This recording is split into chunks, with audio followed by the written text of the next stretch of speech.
যে আদা দিলাম এটি, ওই যে এই আদাটি দিছি নবীজির রওজা শরীফের সামনে, এই আদারটি দিলাম। হ্যাঁ, ওই যে দেখেন নবীজির রওজা শরীফ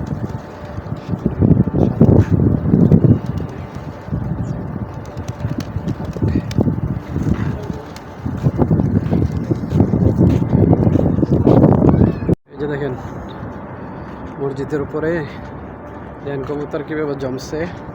ওইদিকে আর একটা ওই মসজিদের ভিতরে জমছে, এই যে দেখেন